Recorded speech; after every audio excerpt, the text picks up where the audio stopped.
지금 대통령님께서 입장하고 계십니다. 먼저 국민의례를 하겠습니다. 모두 국기를 향해 주시기 바랍니다. 국기에 대하여 경례.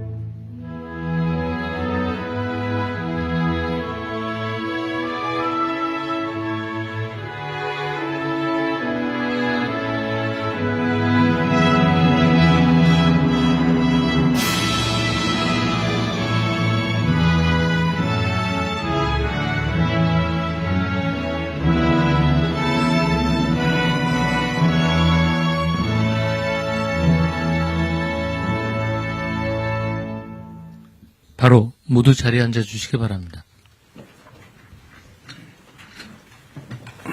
제33회 국무회의입니다.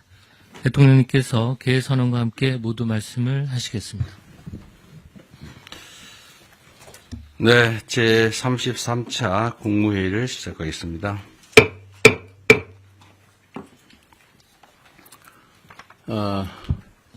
가만있어 보자. 제가 모두 말씀을 드리기 전에 이번에 전임 국무위원들은 다 바뀌었고 지금 임명되지 않은 국무위원 몇 분을 뺀 새로운 국무위원들이 다 오셨는데 전에 인사말 하지 않으신 다른 분들도 좀 하고 시작할까요? 네, 그렇게 합시다. 전에 인사하지 않으신 분들부터 여기서 가면서 할까요? 네. 제 기준으로 누구부터 할까요? 전에 안 하신 분. 해양수산부 장관님부터 그럼 해주시겠습니까? 그러세요, 그럼. 네. 반갑습니다. 해양수산부 장관 전재수입니다. 북극항로 시대를 맞이해서 북극항로 시대를 잘 준비하고 선도해서 한반도 남단 불경 지역에 새로운 수도권, 저희들은 앞으로 새로운 수도권, 서울 수도권을 해양 수도권이라고 부르게 될 텐데 새로운 또 하나의 수도권을 만들어서 성장 엔진 하나만 가지고 위태롭게 날고 있는 대한민국의 새로운 성장 엔진을 하나 더 장착해서 대한민국의 지속적이고 안정적인 성장이 가능할 수 있도록 열과 성을 다해서 일하겠습니다. 고맙습니다. 네, 여기서 돌아가면서 하시죠. 누구 다음에 안 하신 분? 다음 통일부 장관님. 네. 네, 20년 만에 국무회의에 참석한 통일부 장관 정동영입니다. 얼마 전에 이임한 국무위원 한 분이 이렇게 말했습니다. 자기가 장관으로 1년 동안 국무회의에 참석해서 발언한 분량보다 이재명 대통령 모시고 2번 국무회의 했는데 그때 발언량이 많았다. 국가가 일하는 방식에 대해서 국민들 기대가 큰 것 같습니다. 저도 최선을 다하겠습니다. 감사합니다. 네, 다음 중소기업벤처 장관님. 네, 안녕하십니까. 중소벤처기업부 장관 임명된 한성수입니다. 중소벤처기업과 소상공인이 생존과 성장의 갈림길에 놓인 이 상황에서 제가 이 소임을 맡게 돼서 무거운 책임감을 느낍니다. 회복과 성장과 행복이란 단어를 마음에 새기겠습니다. 산업과 기업의 시작점에 있었습니다. 중기부의 모든 정책들이. 그래서 그런 정책들이 거의 모든 부처와 관계되어 있기 때문에 앞으로 자주 찾아뵙고 말씀 많이 듣고 그리고 협조 요청드리겠습니다. 잘 부탁드립니다. 국방부 장관님. 네, 국방부 장관 안규백입니다.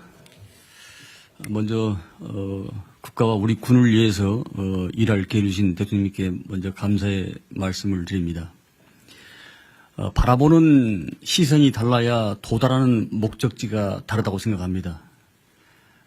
말고삐를 확실히 잡고 우리 군의 계획을 이끌어내겠습니다. 12.3 불법 계엄으로 인해서 현재 우리 군은 군심이 흩어져 있습니다. 군심을 바로잡고 국민의 군대로 재건시키는데 모든 역량을 쏟아붓겠습니다. 여기 계신 국민님께서 많은 협력을 바라겠습니다. 감사합니다. 다 하신 건가요? 네. 네, 우리 장관님은 그 국방홍보원인가? 그 국방일보에 장관님 취임사를 편집을 해가지고 주요 핵심 메시지는 빼버렸다 그러던데 기강을 잘 잡으셔야 될 것 같습니다. 네, 심각합니다. 국방부 장관이 한 취임사를 편집을 해서 내란 언급은 싹 빼버렸다더라고요. 네. 그리고 혹시 송 장관님은 전에 말씀하셨던가요? 안 했죠? 여기도 신임입니다, 신임. 네, 한 말씀 하시죠. 새로운 각오로. 예, 대통령님. 저는 그야말로 우리 총리님한테 사실 선수를 좀 뺏겼습니다. 제가 인사말을 하려던 게 뭐였냐면은 저는 연속의 책임을 지겠습니다. 그리고 혁신의 책임도 지겠습니다. 그런데 이것을 소통과 신속과 그런 수단을 통해서 성과를 최대한 내겠습니다. 이야기를 하고 싶었는데 제가 마음에 먹고 있던 걸 총리님이 취임사에서 그대로 쓰셔서 제가 깜짝 놀랐습니다. 그래서 같은 마음으로 우리 정부의 성공을 위해서 그리고 국민들의 삶이 조금 나아지도록 그리고 우리 농업인들의 삶도 조금 더 나아질 수 있도록 제가 할 수 있는 최선의 역량을 발휘하겠습니다. 여기 계신 분들이 많이 협조해 주시면 더욱더 힘을 내서 하겠습니다. 고맙습니다. 네. 어업인, 축산인, 임업인도 잘 챙겨주시기 바랍니다. 네, 다 같은 마음으로 또 새롭게 잘해주시기 바랍니다. 네, 지금 민생회복 소비 쿠폰이 지급돼서 시중에 사용되고 있는데, 이게 일주일 만에 80% 국민들께서 수령을 하셨다고 합니다. 이게 비교를 해보니까 2020년에 긴급재난지원금을 지급했을 때 같은 기간에 비교했을 때 24%포인트 더 높다고 합니다. 이거는 사실 우리 국민들께서 얼마나 이 소비 쿠폰을 기다려왔나라는 것을 보여주기도 합니다. 혹여라도 지급 대상에서 누락되는 일이 없도록 소외되는 분들이 없도록 잘 챙겨주시길 바랍니다. 지방정부의 역할이 매우 중요하다는 말씀도 드립니다.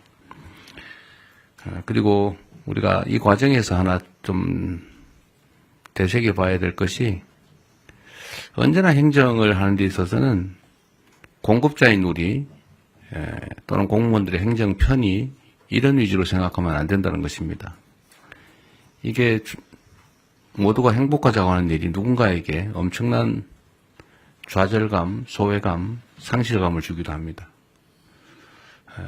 뭐 카드에 금액을 표현한다든지 이렇게 해서 내가 기초생활 수급자구나 라고 하는 게 드러나는 게 얼마나 고통스럽겠습니까? 그럼 배려죠.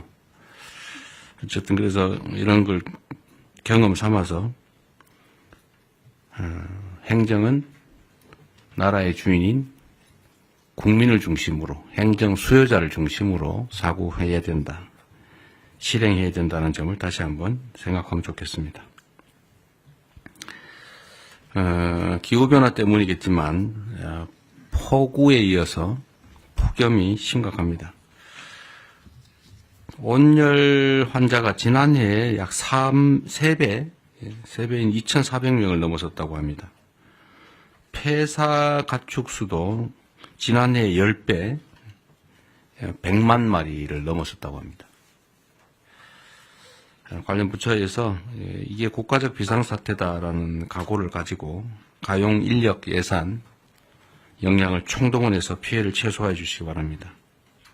취약계층 지원이나 특히 야외에서 일하는 노동자들에 대한 보호, 추가의 농가 피해 예방, 또 물가 안정을 위해서 최선을 다해 주시기를 다시 한번 당부드립니다.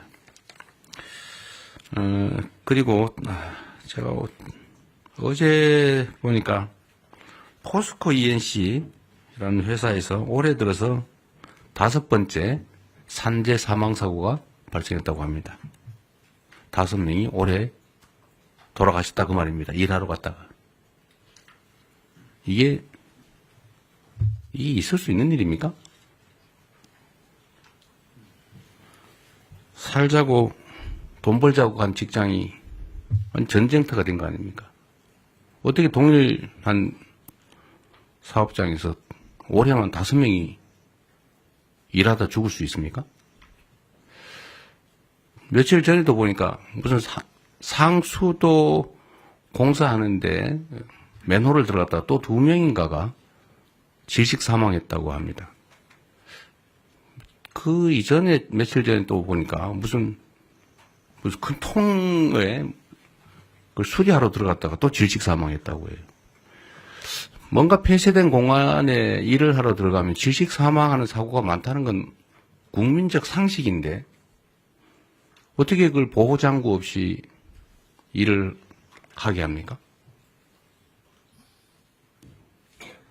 사람이 누군가를 위해서 어떤 사업자를 위해서 일을 하다 죽는 것 그에 대한 감각이 없는 건지 사람 목숨으로 여기지 않고 무슨 작업 도구로 여기는 게 아닌가 그런 생각이 들 때가 있습니다.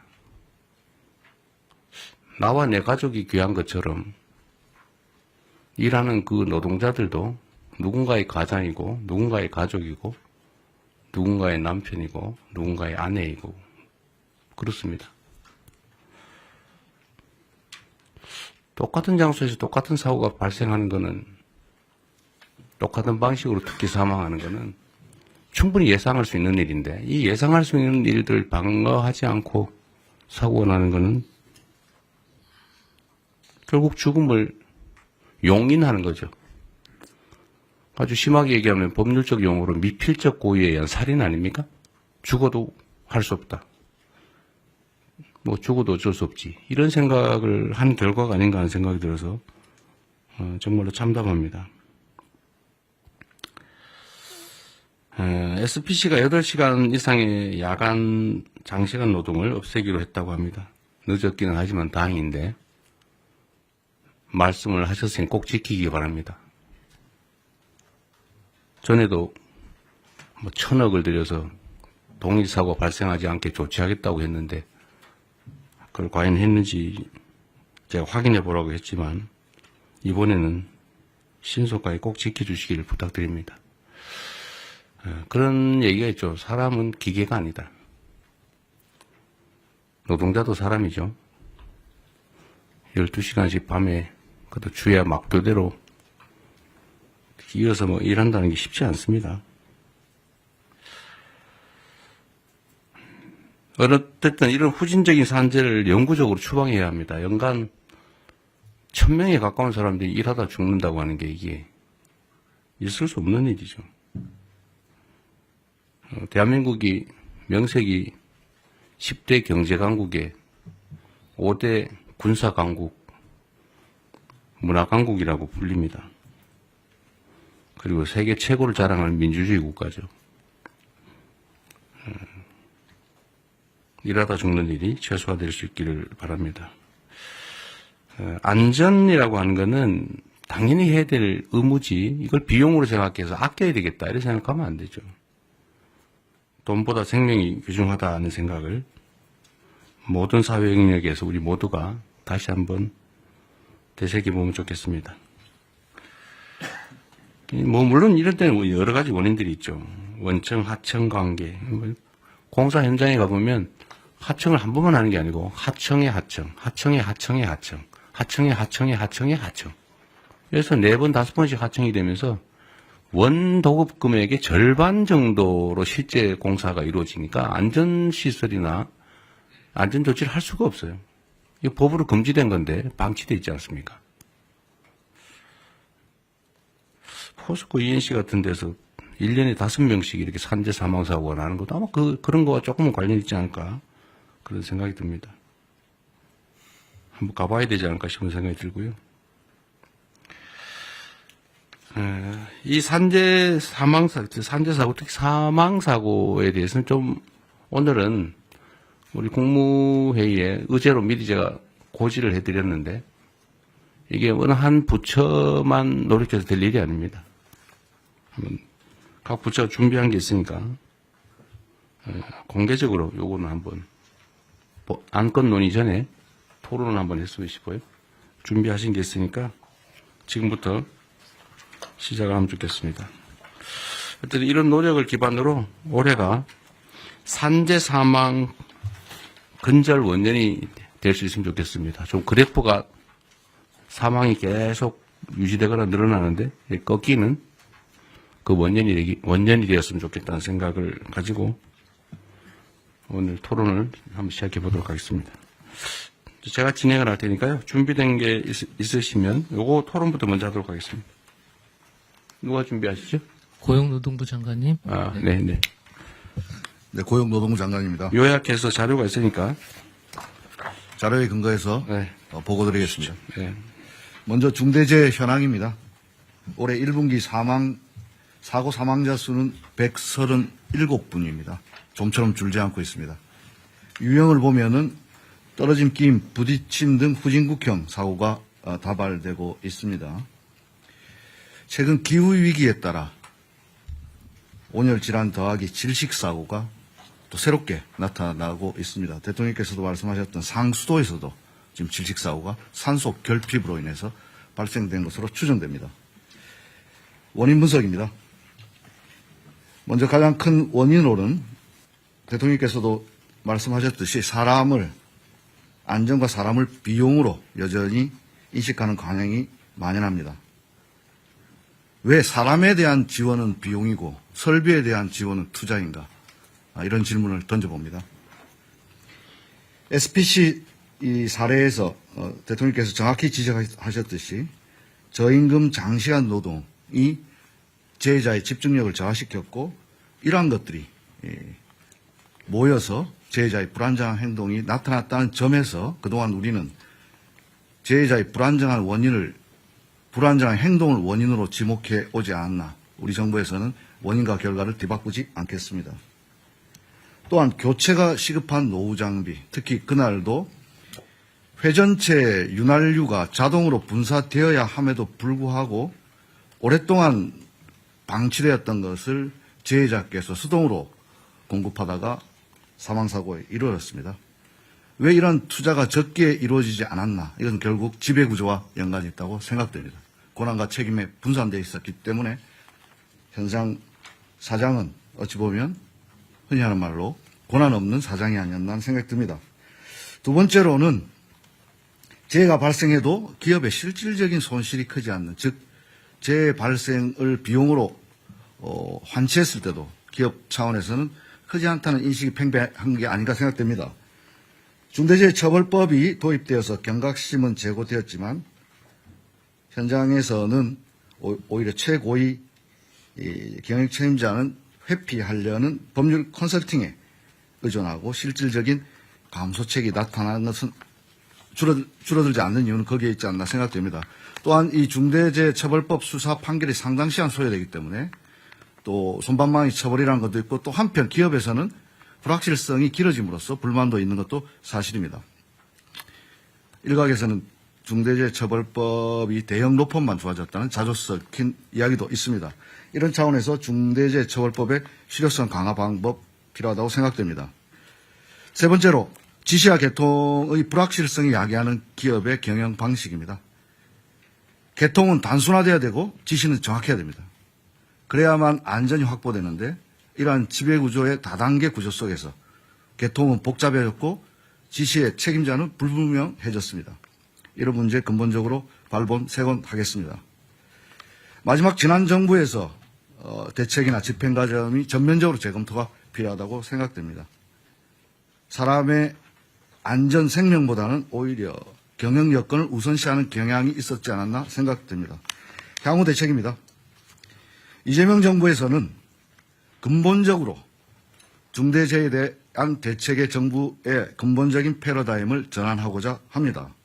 이를 위해서는 그동안 기업에 대한 책임 의무를 강화하는 것과 함께 실제 당사자인 노동자들이 보호의 객체가 아니라 자신들이 나서서 예방을 하는 주체로 만들기 위한 인식 전환과 제도 개선이 시급합니다. 아무리 정부에서 행정력을 동원해서 지도 감독한다 하더라도 사후적인 처벌로 될 가능성이 높기 때문에 예방하기 위해서는 당의 당사자가 가장 잘 압니다. 이것이 바로 일터 민주주의입니다. K민주주의의 완성은 일터 민주주의에서 확보된다고 생각합니다. 따라서 사고 예방에 가장 최전선에 있는 노동자들이 알 권리, 참여할 권리, 피할 권리를 보장함으로써 사전에 이들이 위험 요소를 알고 그러면 개선할 것들을 노사가 함께 논의할 수 있는 참여의 권리를 보장하고 그럼에도 불구하고 발생되는 불의의 사고에 대해서는 피할 권리를 보장하겠습니다. 다음입니다. 안전을 비용으로 생각하지 않도록 충분한 안전재원이 확보될 수 있는 제도적 장치가 시급합니다. 특히나 건설 현장에서 만연하고 있는 불법 하도급, 무분별한 재하도급 근절을 위한 제도 개선을 관계부처와 협의해야 된다고 생각합니다. 공기단축을 이유로 사람이 죽어서는 안 됩니다. 표준도급계약서 개정하겠습니다. 건설업에서 산업안전보건관리비 계상 의무도 원청해 주겠습니다. 제가 지난주 남양주 건설 현장 갔을 때 안전난간 지적했는데 이런 것들이 원청 발주자에서 처음에 포함이 안 돼 있었습니다. 원청으로부터 지급받아서 모두 설치 완료됐다고 보고받았습니다. 다음입니다. 사망사고 발생 시 실질적인 제재가 가능한 방식을 고민하겠습니다. 형사적 처벌과 함께 징벌적 손해배상 등 경제적 제재, 그리고 공공입찰의 참가를 제한하거나 영업정지 등 병행 검토하고요. 아까 말씀드렸던 복잡한 지배구조, 거버넌스에 대해서 실질적 책임 있는 자, 권한 있는 자에게 책임을 묻도록 하겠습니다. 자료에는 나와 있지 않지만 싱가포르 사례, WHS라고 하는 범정부적 싱가포르도 2005년 당시만 하더라도 저희들과 같은 상당히 높은 산업재해 나라였습니다. 하지만 지금 세계적으로 가장 안전한 나라가 되고 있는데요. 거기에서는 이러한 노동자들의 권리 보장과 함께 실질적 책임자에 대한 처벌 더하기 실질적인 제재, 예를 들자면 벌점을 많이 받았을 때는 이주 노동자의 취업을 제한한다든지 이러한 조치들을 통해서 지금 현재 전 세계적인 안전한 나라가 되고 있습니다. 싱가포르 사례 적극 참조해서 제도 개선에 나서겠습니다. 무분별한 위험의 외주화 제한할 수 있도록 원청 책임을 강화하겠습니다. 적격 수급인이라고 하는 선정 기준을 강화해서 적격자가 아닌 자가 수급받을 수 없도록 하겠습니다.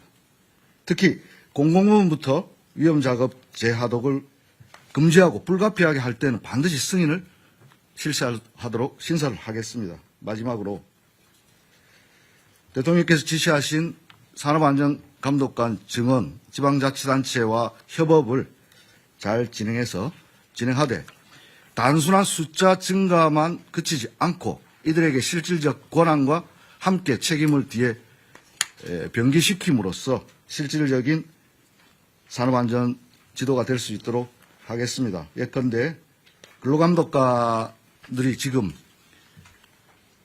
많이 있지만 집단적 노사관계 업무까지 하고 있습니다. 노동조합 동향 보고 이런 불필요한 업무 확 줄이고 여기에 집중할 수 있도록 일하는 방식도 바꾸겠습니다.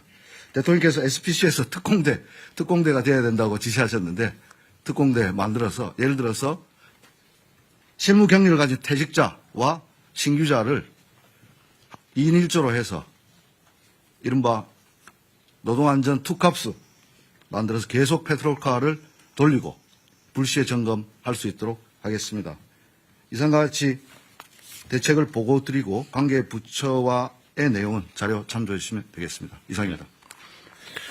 네, 요즘 노동자 출신이 노동부 장관이 되셨으니 옆에 중소기업부 장관은 중소기업을 잘 챙기시고 네. 산업부 장관은 기업들을 잘 챙기시고 자 그런 방향으로 갑시다. 그렇게 가는데 일단은 각 부처가 준비한 거 얘기하기 전에 꼭 준비 안 했던 부처라도 말씀을 하셔도 됩니다. 자중간에 이게 옛날에 제가 어릴 때 올리버 트위스트라는 소설책을 본 일이 있는데 그 어릴 때는 몰랐는데 나이가 들어서 알고 보니까 그게 소년 노동의 잔혹함을 풍자한 책이었어요. 그 노동법이 생겨난 이유가 이러다가 노동자들이 다 전멸을 해가지고 일 시킬 사람이 없어지니까 우리 밤에는 여성들 아이들은 노동시키지 말자. 또는 뭐 13살 이하는 쓰지 말자. 키우자. 그렇게 해서 노동법이 생겨났다고 하잖아요. 예, 공장법의 시초입니다. 하여튼 그 노동법들이 현장에서는 잘 안 지켜지는데 특히 산업안전에 관한 기준들을 다 법에 정해져 놨잖아요. 그죠? 네. 추락 방지 시설이니 뭐니 뭐 온갖 뭐 예를 들면 폐쇄 공간에 들어갈 때는 뭐 호흡을 다 해야 된다 뭐 온갖 게 다 있는데 그거 다 안 지켜서 나는 사고들이죠. 거의 대부분이. 거의 대부분이 그렇습니다. 그거 안 지킨 이유는 돈 드니까. 네, 비용입니다. 비용 드니까. 네. 원청에서 안 주니까. 근데 이게 아주 단순한데 그 비용을 아끼는 게 이익이니까 계속 아끼겠죠. 근데 만약에 이걸 아꼈는데 보험 원리상 비용이 나중에 지출해야 되는 대가가 이것보다 훨씬 더 크더라.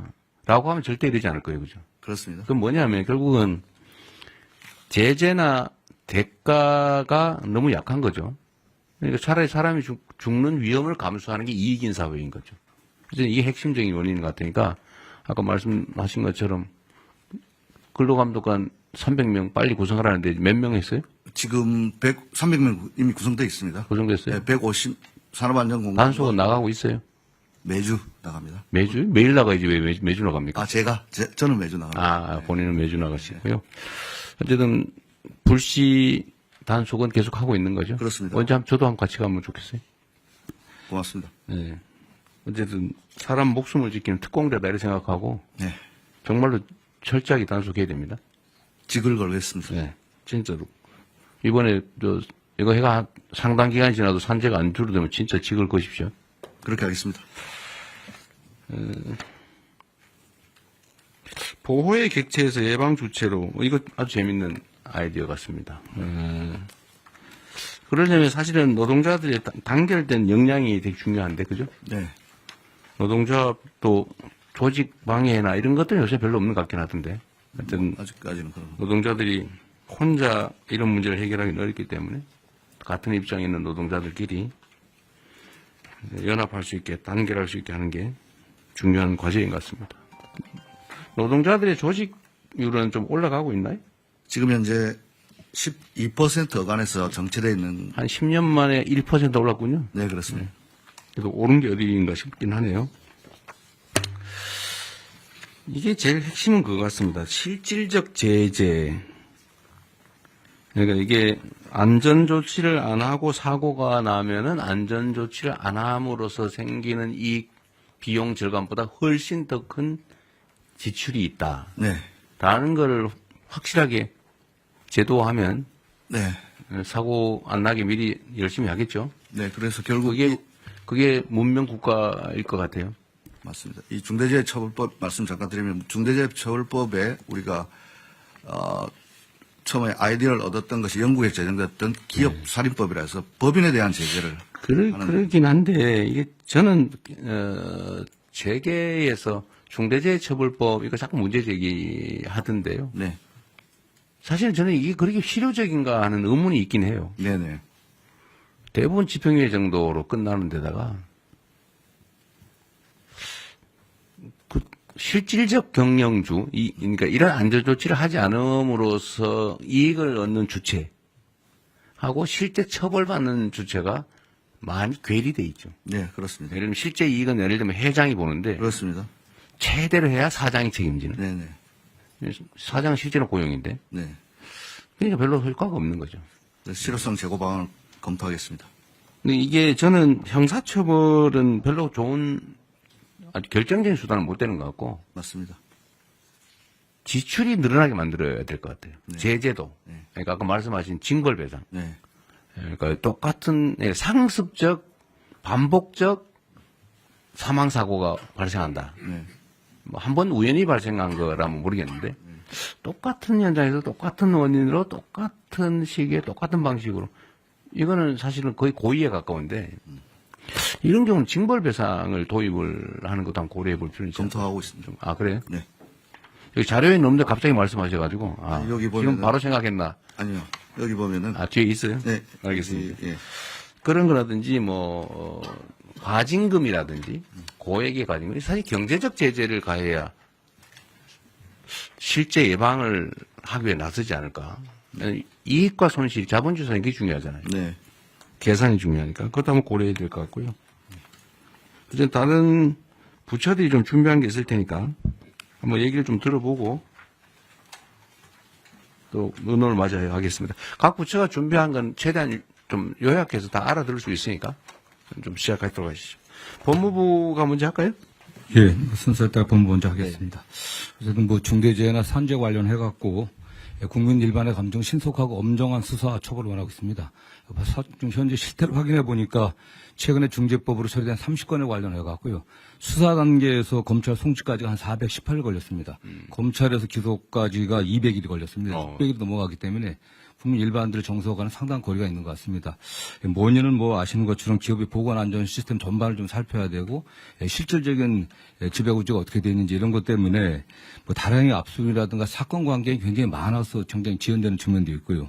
그 다음에 법 시행 초기라 여전히 법원의 판례라든가 수사의 어떤 기법에서 좀 미진한 부분이 있는 것 같습니다. 그래서 저희 법무부에서는 대검에서 전담검사 지정해갖고 초기부터 노동부라든가 관련 유관 기관들이 협의해갖고 쟁점과 수사 방향을 다 정리해갖고 좀 더 신속하게 수사할 수 있게 좀 지도하고 있습니다. 그리고 대검 전담부서에서 직접 수사도 지원하고요. 근로감독관 대상으로 중재법 처리 및 수사 노하우 교육도 좀 시키고 있습니다. 그래갖고 최종적으로는 법원의 그 엄중한 처벌이 필요한데 법무부에서는 중재법 구형 기준을 마련해갖고 엄정하게 시행되고 있는데 법원에 지금 양형 기준이 없습니다. 그래서 법원에 양형위원회에다가 양형 기준을 좀 저희들 강력하게 요청하고 있습니다. 최근 같은 경우는 최근 그 아리셀 화재 사건 같은 경우는 대표자에게 20년 구형했습니다. 그래갖고 저희들이 관련자들이 하여튼 책임에 상응한 또 처벌을 좀 받을 수 있도록 최선을 다하겠습니다. 아리셀 20년 구형하셨는데 그 아리셀의 사망자가 몇 명이죠? 지금 23명으로 23명이 사고 있어요. 지금 기준에 의하면은 지금 사망자 1인당 징역 2년 6월에서 4년 정도로 설정되어 있는데요. 또 이게 뭐 경합범 가중 이렇게 돼갖고 상한 그 교통사고 처리보다 별로 세지 않네요. 네, 그렇습니다. 네. 아까 전담부서 말씀하셨는데 전담 검사 얘기를 하신 거예요. 부서는 아니고. 네. 근데 이게 예를 들면 광양에서 사고 나고 저기 포천에서 사고 나고 이러면 전담이 별로 의미가 없는 것 같은데. 그래서 그 일선총에 지금 저희가 수사 지휘를 대검에서 하고 있습니다. 네. 전담 지휘자를 둔 거군요. 네, 그렇습니다. 전담팀을 두는 걸 한번 검토해 보시면 어떻습니까? 이게 사람이 일하다 죽는 사건이라고 하는 게 그런 단순한 게 아닌데 교통사고 뭐 이런 거하고 좀 다르잖아요. 예, 예. 일하다 죽는 그것도 명백하게 사인 과실이 대부분 명백한 과실 아닙니까? 어디 내보니까 천정 철거하는데 이거 비계를 천정까지 설치를 해야 되는데 거기 안 하고 놔도 천정 위에서 천정을 철거하다 떨어졌더라고요. 당연히 떨어질 위험성이 높잖아, 그죠? 네. 전담 일단 행안부 어떨지 모르겠는데 행안부 혹시 발표 있나요? 발표는 없고 있다. 딱 말씀하시. 이거 하루에도 10명씩 지금 사망하는 거 아닙니까? 그렇죠. 네. 이거 전담팀을 하나 두는 거 어떨까요? 아니면 지휘팀이라도 지금 수사는 원칙적으로는 경찰이 하는 거잖아요, 그죠? 예. 검찰은 이제 송치된 사건에 대한 처리인데 물론 그전 요즘 지휘도 안 하죠. 지휘도 안 되고요. 다만 구속영장이나 뭐 압수 강제수사. 방향이라든가 차후 그 공소제기를 위해서 경찰은 인력이 좀 있는 편이니까. 네, 그렇습니다. 이따가 그 얘기 한번 해봐 주세요. 네. 이거 산재 사망 사고는 아예 전담 팀을 부서를 하나 두든지 해가지고 네네. 일률적으로 좀 모아서 하는 거. 이것도 사실 노하우가 필요하잖아요. 네, 산업안전부. 1차적으로 경찰이 그 수사를 해야 이것도 약간 전문성이 필요한데 아까 이 발표에도 있던데 그죠? 네, 그렇습니다. 이게 지금 수사 노하우가 필요하다. 이거는 산업안전법 숙지를 해야 되는데 예, 예. 뭐 이 경찰이 했다, 저 경찰이 했다가 뭐 이 검사가 했다, 저 검사가 했다 하면 그 공부하느라고 시간이 많이 걸릴 것 같은데 아예 전담 전문 역량을 가진 사람 팀을 짜가지고 네. 아예 교육을 좀 시킨 다음에 팀 네. 그걸 연구 한번 해보시죠. 예, 팀을 그렇게 구성하면. 하겠습니다. 그다음에 법원에 양형 기준 요청을 하는 거는 이거 뭐 우리가 뭐 직접 얘기하기는 좀 어려운데 법무부가 좀 법무부가 같이 협의를 한번 하시죠. 예, 그렇습니다. 네, 다음 산업부. 예, 산업부보 드리겠습니다. 산재 사망자 수의 제조업 분야에서가 30% 정도를 차지합니다. 세부 업종별로 보면 열처리나 주단조와 같은 뿌리 산업이 제일 많이 나타나고 있고요. 그 다음에 석유화학, 자동차 부품을 포함한 자동차 분야, 기계산업 순입니다. 저희 산업부는 고위험 업종을 중심으로 한 AI 등을 활용한 산재 예방 쪽에 주력을 하고 있습니다. 첫 번째, 산업 AI 기반 제조 안전 시스템 개발을 올해부터 29년까지 해서 고위험 업종 포함 10개 업종에 대한 안전 시스템을 개발을 하고 있습니다. 이러한 시스템이 개발이 되면 이 10개 업종의 기업들이 활용할 수 있도록 조치를 하고자 합니다. 두 번째는 산업단지에 대한 관리를 산업부가 맡고 있어서 이 산업단지 내의 안전관리 문제입니다. 산단 내에 고위험 지역에 대한 IoT 인프라 활용 예방 시스템을 구축을 하고 있습니다. 이러한 화학물질, 유해 화학물질에 대한 누출 감지 솔루션이나 사족 위험 지역에 대해서는 사족 보행 로봇이 투입될 수 있게 하거나 또는 예방 감시를 드론을 통해서 활용할 수 있는 방안들을 강구를 하고 있습니다. 마지막으로는 이러한 안전 환경 구축이 산업계 측에서 이루어질 수 있도록 특히 중소조선사나 산업단지 내에 중소 중견기업 대상으로 하는 안전 컨설팅 또는 안전 디자인을 구축해주는 지원 사업을 추진하고 있습니다. 네, 수고하셨고요. 이런 건 뭐 잘 해주시고 이제 산업부는 특별히 하나 좀 부탁을 드리고 싶은 게 있는데 예. 어쨌든 대한민국의 주요 기업들을 관할하고 계시잖아요. 예. 이 기업들도 이 산재 사고에 대한 인식을 좀 바꾸는 게 중요할 것 같아요. 특히 이 건설이나 뭐 이런 데 위험한데 이런 데는 이게 앞으로는 더 비싸게 먹힌다. 예. 이거 엉터리 관리하면 더 많은 지출을 하게 된다는 사실들 충분히 숙지하게 하고 또 한 가지는 이게 노동 생산성과 관계가 있는데 물론 뭐 그분들이 더 전문이긴 하겠지만 이렇게 열악한 환경에서 일을 막 강제로 시켜서 사고가 날 상황, 빈발할 상황이 되면 자발성이 떨어지잖아요. 사실 충성도가 떨어져서 그 생산성이 크게 도움이 안 될 것 같은데 좀 그런 연구들은 좀 하고 있나 모르겠어요. 그러니까 좀 근로자들이 신나서 내 직장이야 우리 뭐 라는 생각을 가지고 일하는 경우하고 막 열악한 환경에서 뭐 옆에서 막 노동자들이 죽어가는 걸 보고 막 이러면서 일하는 거하고 생산성에 영향이 꽤 있을 것 같은데 예. 이런 것도 한번 연구를 한번 하든지 해가지고 자발적으로 좀 줄이기 위한 노력을 좀 하게 만드는 게 더 중요하지 않을까 싶네요. 그런 측면에서 연구를 해본 기억이 없는데 네. 말씀처럼 좀 저는 영향이 있을 것 같아요. 그리고 또 한 가지는 이런 거 산업재해에 대한 단속 강화나 이런 얘기를 하면 기업식이 되게 섭섭하게 생각하는 경향이 있을 것 같은데 예. 어쨌든 이 정부는 이런 걸 철저하게 관리는 하되 기업 활동에 지장이 없거나 좀 더 원활한 기업 활동이 가능하면 뭐 규제 완화 합리화든지 아니면 기업 활동에 대한 지원이든지 뭐 이런 건 정말 열심히 할 테니까요. 예. 이제는 노동자들 막 쥐어 짜가지고 돈을 버는 게 아니고 기술 개발이라든지 시장 개척이라든지 새로운 사업 아이템을 발굴하든지 이런 데 정부가 지원을 할 테니 좀 그런 데 주력해 주면 좋겠다. 이렇게 좀 해주면 좋겠어. 예, 인식적으로 할 수 있는 방안을 강구하겠습니다. 총님 하신 말씀 있어요? 마이크 켜고 하십시오. 안전사고가 동일 업종 내에서 안전사고가 많이 나는 업장과 그렇지 않은 업장의 혹시 생산성이 어떠한가를 비교한 거면 네, 체크가 금방 가능할 것 같으니까 예, 연구소, 예. 국제연구소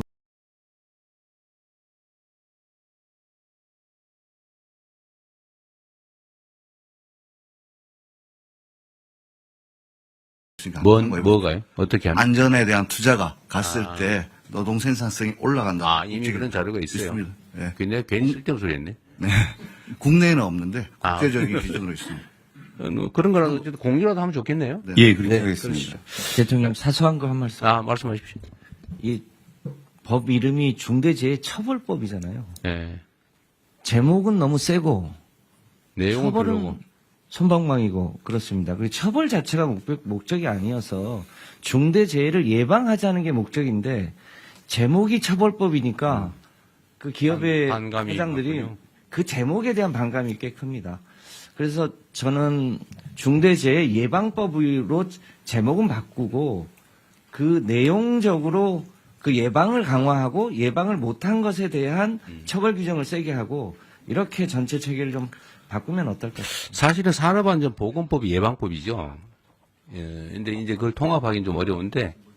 네, 대통령님 제가 좀 말씀드리면 말씀하신 바와 같이 우리 부 소관은 산업안전보건법이고 중대재해처벌법은 형법이라서 그 법무부 소관입니다. 물론 그렇죠. 네, 근데 그러다 보니까 명칭이 좀 그런 것입니다. 취지는 사실은 맞는 지적인 것 같아요.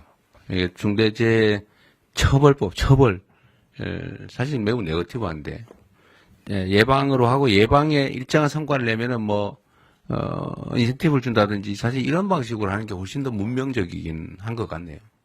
그건 노동부에서 한번 연구를 한번 해보십시오. 예, 그렇게 이게 하겠습니다. 실제로는 억압해가지고 효과가 크지 않거든요. 네. 다음 국토부 하시죠. 국토부가 이게 관련 분야가 많아가지고. 네. 네. 저희가 드린 자료는 국토부의 일반적인 내용이고 사실은 저희가 논의하고 있는 법률과 관련해서 이 자료를 못 올렸습니다. 저기 통영께서 네네. 네. 알겠습니다. 네. 저희 그 보고 자료를 보시면 이제 건설 분야나 도로 분야, 철도, 항공, 교통, 물류 분야에 대한 일반적인 사고와 국토부의 이제 나름대로 대처 방안을 이제 설명드린 내용인데 저희가 사실 그 앞서 말씀드린 논의의 핵심 부분을 강화하기 위해서 그 현재 법령적인 작업을 국회하고 같이 좀 협의해서 준비하고 있습니다. 그 자료를 지금 여기 실질 못해서 제가 구두로 대통령께 드린 자료의 핵심을 말씀드리면 이제 건설안전 특별법이 지금 지난 21대 김교웅 의원하고 22대 이번에 그 문진석 의원이 발의를 해서 지금 진행 중인 법안인데요. 이게 핵심이 이제 건설 산업 구조를 보게 되면 발주청이 이제 원청이 이제 말씀하신 대로 시공사를 이제 중심으로 해서 도급 비용이 그동안 이제 가산이 됐습니다. 그러다 보니까 이게 설계하고 감리에 대한 책임이 굉장히 약했습니다.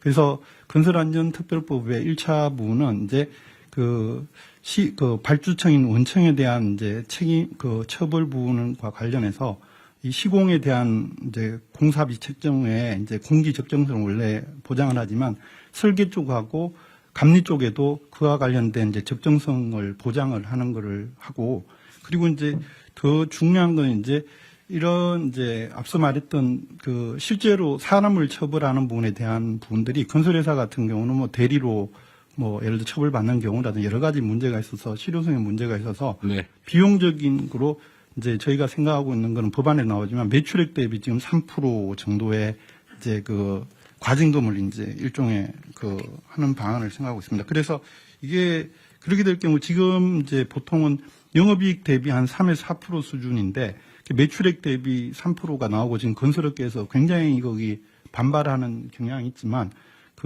만약에 실효성은 굉장히 강하게 작동할 수 있다고 저희는 보고 있고요. 그리고 이게 특히 이제 발주청 이후에 원청인 시공사도 안전 규정에 대한 강화를 해서 앞서 말했던 안전과 관련된 펜스라든지 이런 거를 설치를 하지 않아서 하두급이 이제 회사가 뭐 두 번째, 세 번째 하두급이 사고 나더라도 그 부분에 대해서 그 이제 시공사에 대한 책임을 묻는 식으로 법적인 거를 전부 다 처리를 하려고 하고 있습니다. 근데 이렇게 했을 때 제일 이제 문제가 될 수 있는 건 이제 발주청의 비용 부담 문제가, 발주청이라면 저희 공공 분야 뭐 이렇게도 대표되겠는데, 공공이 예를 들어서 이 비용을 확보하는 게 저희 국가재정법에 따라서 기재부하고 또 협의해서 확보되는 그런 측면이 있어서 사실은 공공 분야에서 어떤 발주에서 예산 부분에 대한 일정 조정이 또 있어야 되고, 나머지 이제 민간에서도 그에 대한 이제 그 인식이나 의식이 이제 마지막 사업까지도 다 책임진다는 그런 거로 전환돼야 되지 않을까.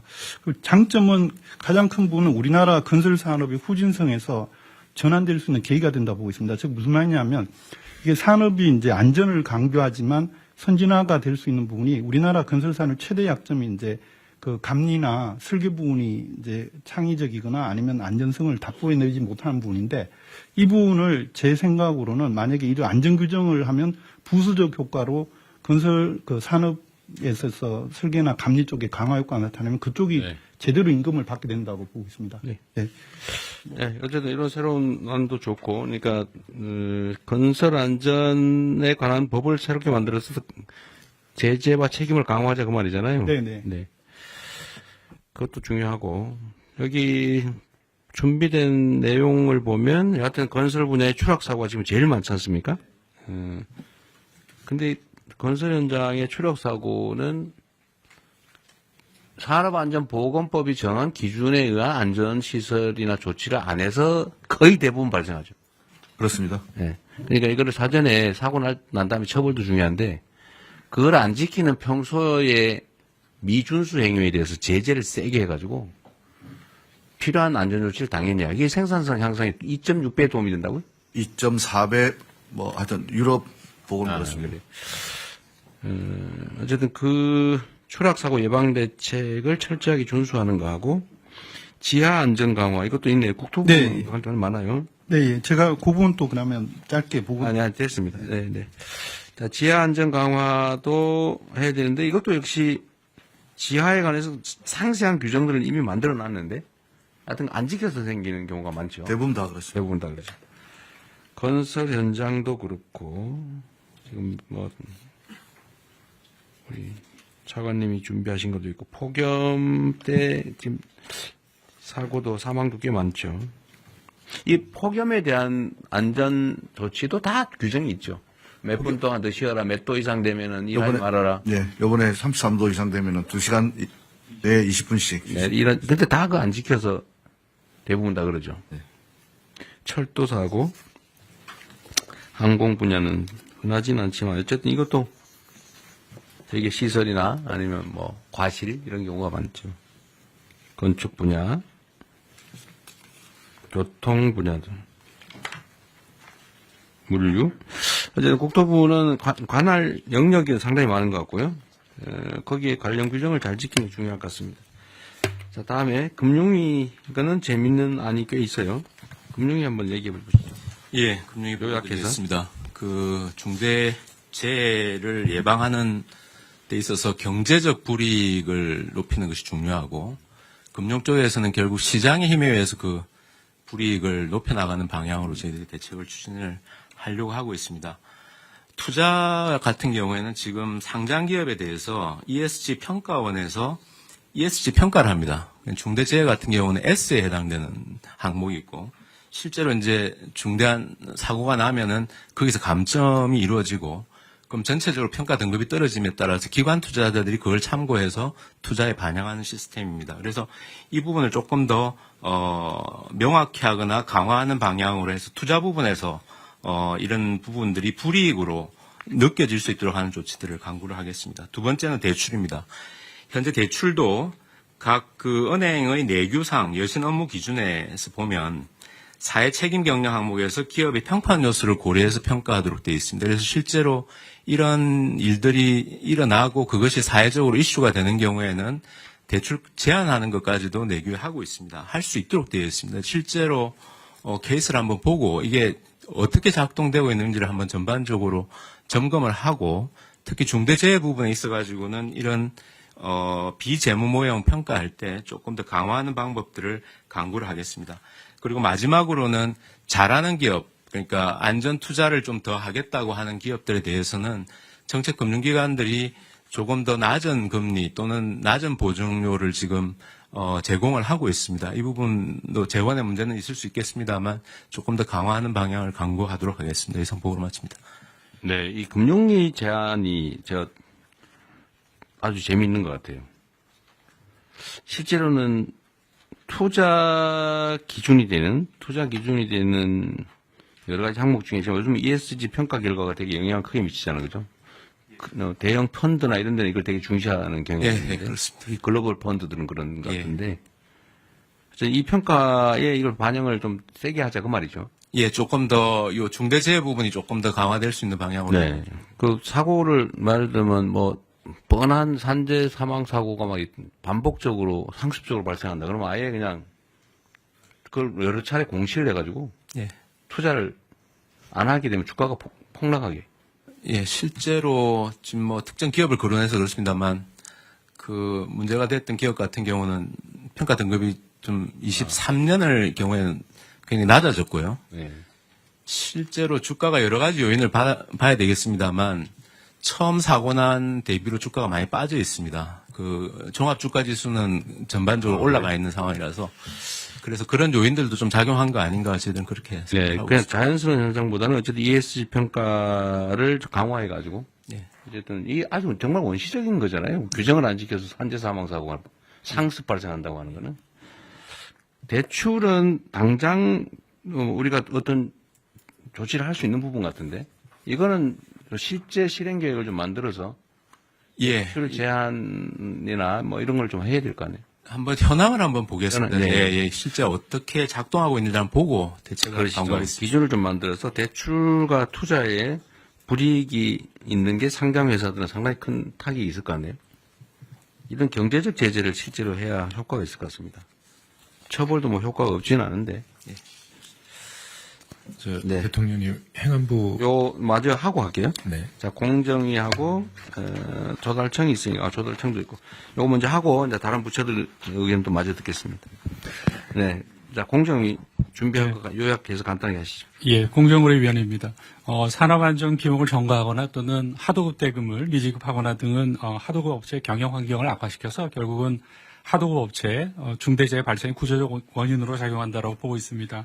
산업재해를 예방하기 위해서는 원청이 안전관리의 주체라는 인식이 확고해야 되고 그 책임을 하청업체에게 전가해서는 안 됩니다. 그래서 공정위는 그동안 원사업자가 부담해야 될 산업재해 예방 비용을 수급사업자에게 전가시키는 그런 부당 특약을 금지해왔고요. 이걸 위반하면은 시정조치 과징금 벌금이 부과됩니다. 그리고 그 부당 특약이 사법상 효력도 없다라는 그런 법률 개정안을 지난 4월에 통과시켰습니다. 그래서 10월부터 시행될 예정입니다.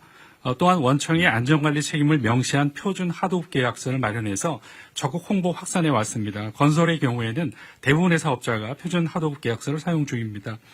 그리고 안전관리 책임이 부당하게 전가되는 사례가 있는지 지속적으로 점검해 왔습니다. 그러나 최근에 사고가 빈발하고 있고 그래서 원청이 이런 비용을 전가하고 있는지에 대한 점검 필요성이 더욱 커졌습니다. 그래서 공정위는 그런 재해가 자주 발생하는 건설업종을 중심으로 원청이 안전관리 비용을 하청에 전가하는 행위를 집중 조사하고 있습니다. 7월부터 9월까지 집중 조사하고 있는 상황입니다.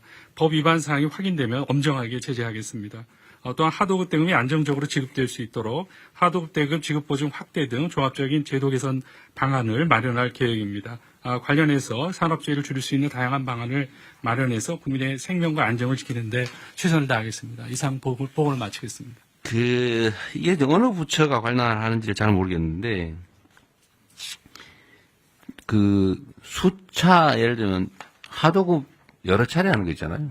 그 원래 법에 내가 보면 한 차례밖에 안 되는 걸로 알고 있는데. 건설업은 한 번밖에 안 됩니다. 근데 종합건설. 실제로 한 서너 번 하잖아요, 그죠? 네, 그렇습니다. 근데 이거에 대한 제재가 좀 부실해서 그런지, 법으로 금지를 해도 없어지질 않아요. 아주 고질적인 문제입니다. 그리고 그 때문에 임금체불 발생하고. 똑같은 구조입니다. 임금체불과 산재는. 이거는 공정위에서 좀 단속을 이런 거 공정위 단속 사안인가요? 그건 아니죠. 법이 공정거래위원회 하도급법에 있는 것으로 되어 있지 않습니다. 그래서 국토부. 저희가 국토부 소관이 불법 하도급 하는 거? 건설업에서는 국토부입니다. 국토부. 예. 불법 하도급 현장 관련은 저희가 관리하고 있는 걸로 알고 있습니다. 아, 그래? 하여튼 이거, 아니, 우리가 법으로 정했으면 지키고, 못 지킬 것 같으면 그 법을 없애야지. 네. 애매모호하게 어영부영 지키는 사람은 손해, 안 지키는 사람은 이익. 이게 이 비정상 사회의 대표 케이스 아닙니까? 법을 잘 지키면 손해보고, 안 지키면 이익 보고, 지키기 어렵거나, 그러면 차라리 법을 없애야지. 만들어 놓고 안 지키는 건 진짜 문제거든요. 네.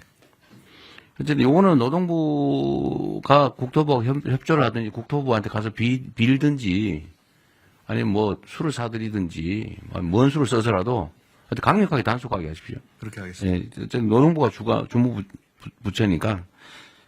알겠습니다. 네.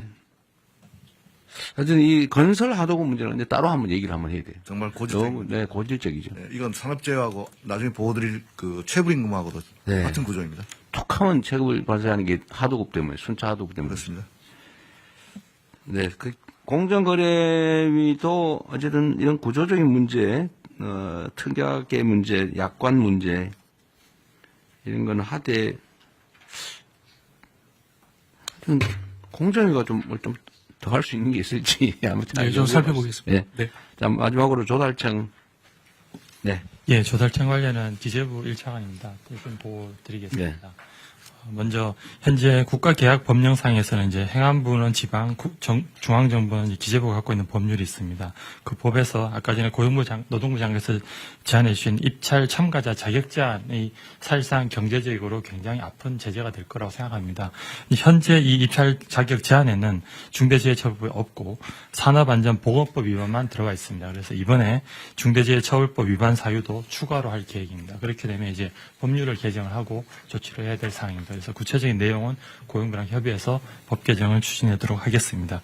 그리고 조달청 안에서 관리하는 것으로서는 낙찰할 때 신인도 평가에 감점을 부여하는 체계가 있습니다. 여기에도 물론 이제 중대재해법 규정이 없기 때문에 그것도 추가해서 감점을 확대하는 방안을 검토하겠습니다.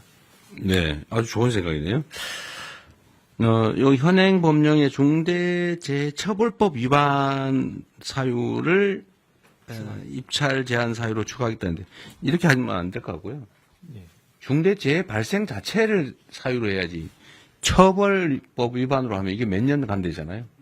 예, 이 법률 위반이 확정되기는 너무 오래 걸리니까 표현의 오류인지는 혹시 모르겠는데 중대재해 사망 사고가 발생하면 제한하는 거죠. 예, 제 말씀은 그렇게 되는데 실제 현재 계약부에도 보면 산업안전보건법에 따른 규정을 위반하여 뭐뭐 등에 따른 사망 위해를 가한 자를 제한하게 돼 있어요. 예, 돼 있습니다. 다만 이 경우에 말씀하신 것처럼 이 산업안전보건법 위반인지 결국 중대재해법을 넣더라도 중처법 위반인지를 누군가는 확정을 해야 되는데 그 확정 기간이 현재 노동부로 알고 있습니다. 그래서 네, 그래서 그러면 형사 판결이나 이게 전에 이거 중대재해다 이렇게 먼저 판정을 해요?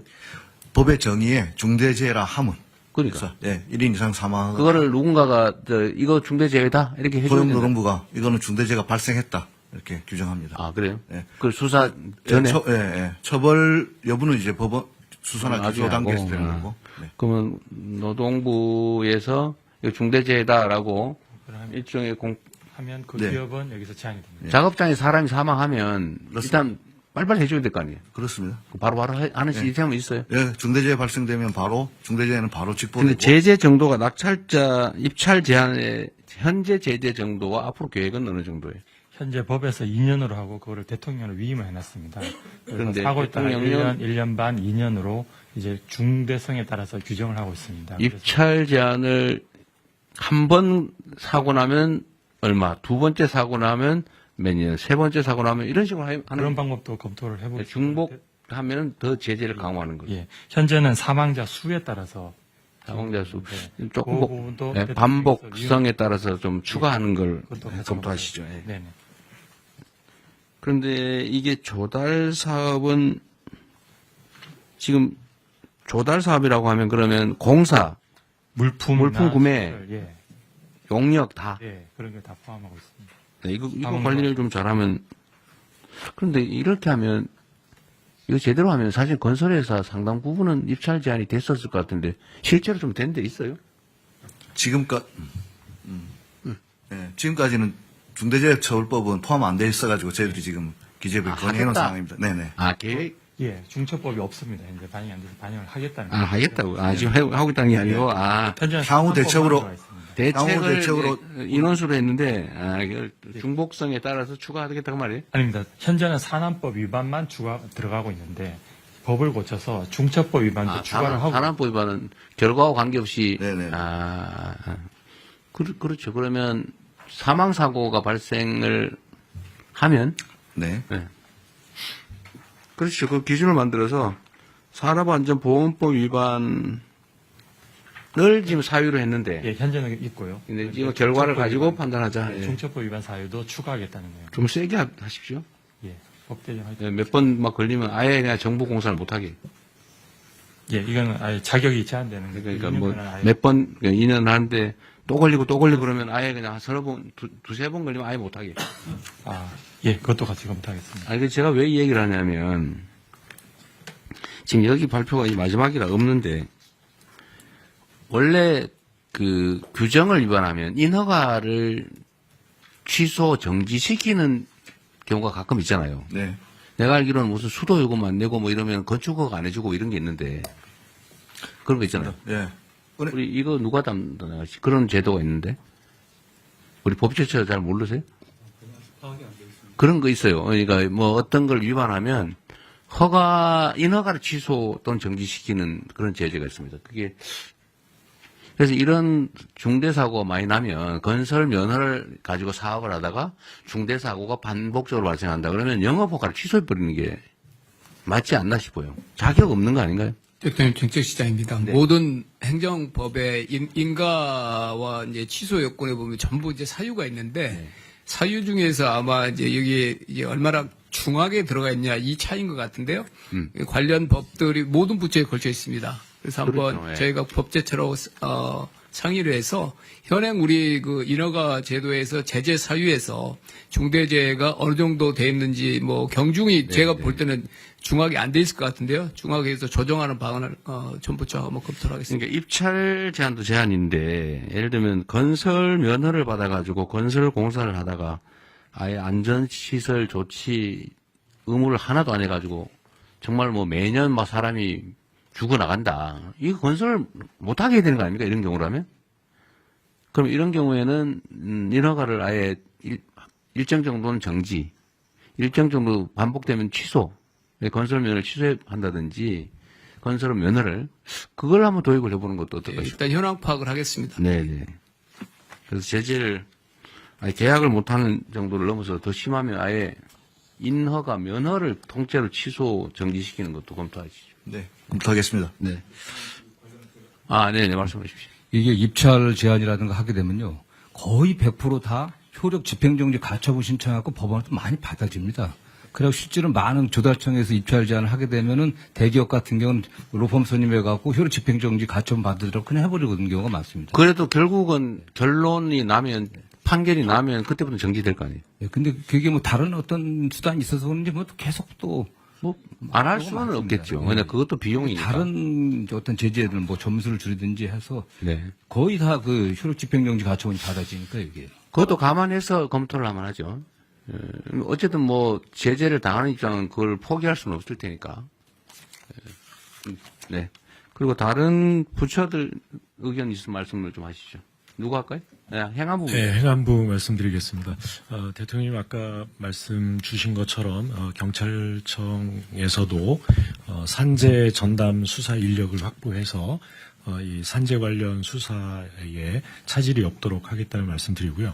행안부는 재난과 안전관리를 총괄하는 부처이기 때문에 이 기업 내에서 벌어지고 있는 산재도 경우에 따라서 화학사고라든가 또는 화재사고 또 공사장에서의 대형 붕괴사고라든가 이런 것들이 사회재난으로 대형화될 수 있다라고 하는 것을 염두에 두면서 이 범정부 차원에서 이 중앙재난안전대책본부를 가동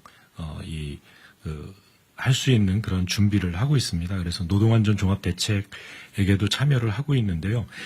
그래서 그 행안부가 이 소관하고 있는 기업재해 경감법은 기업 내 재해를 줄이기 위한 이 법입니다. 그래서 기업 내에 재난 사고를 예방, 대비 또 대응 복구하는 체계를 구축하도록 지원을 하고 있습니다.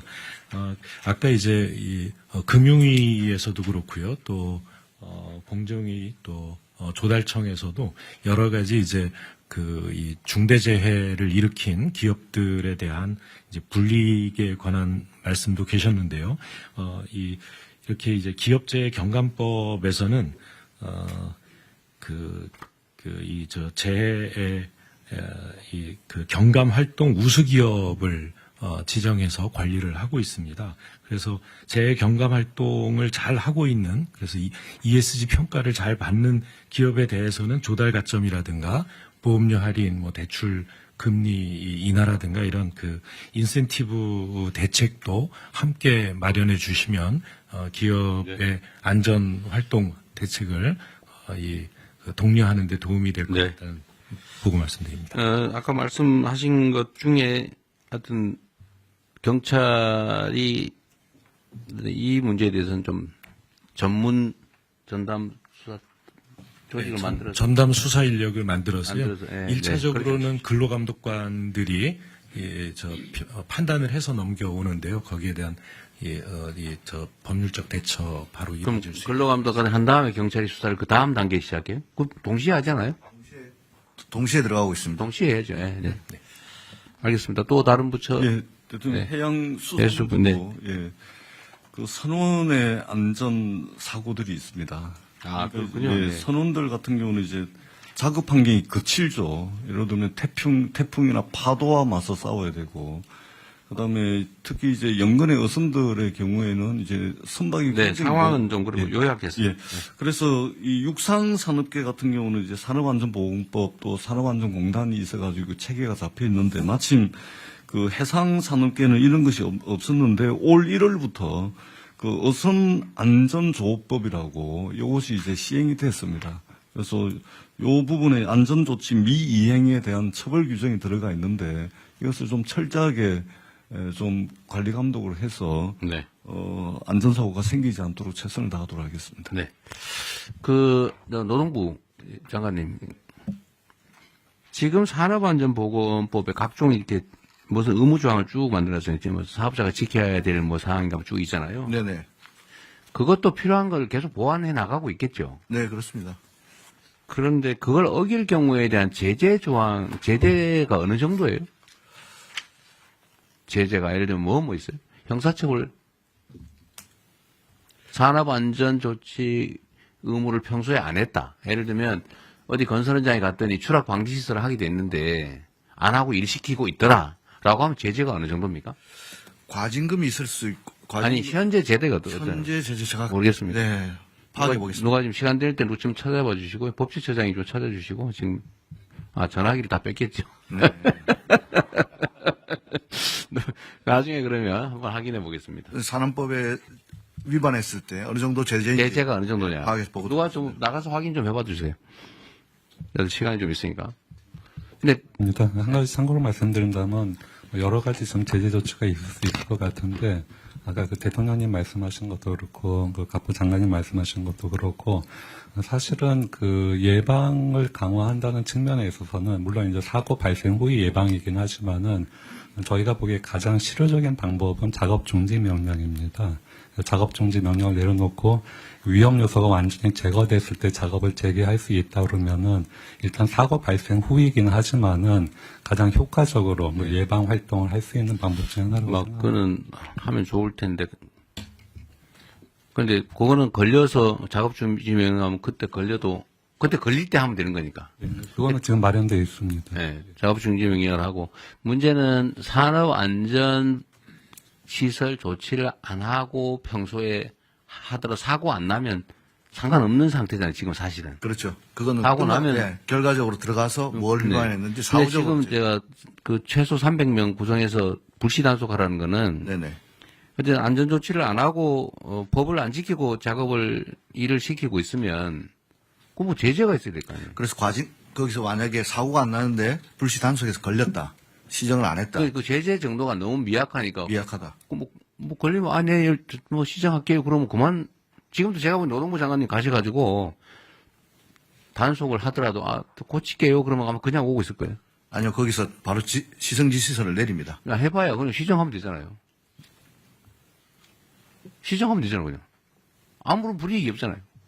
그래서 이것도 사실은 스티커 발부하듯이 바로바로 현장에서 그 정도가 좀 안 된다는 거죠. 뭐 실질적인 제재가 없는데.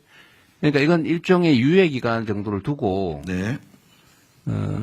이렇게 앞으로 안 하고 하면 일정 기간까지는 우리가 계도하는데 그 기간이 지나면 나중에 걸리면 최대로 제재한다.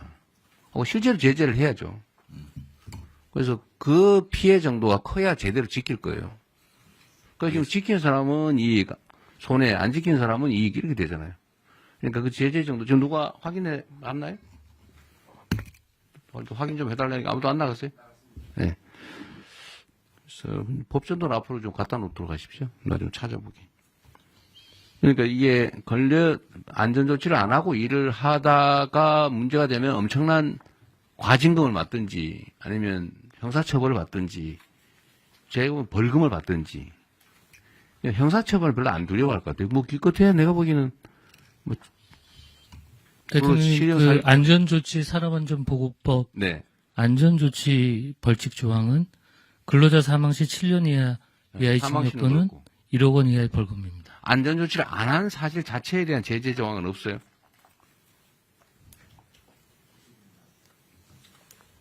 사고 났을 때는 그렇고 그거는 뭐 안전조치를 하여야 한다.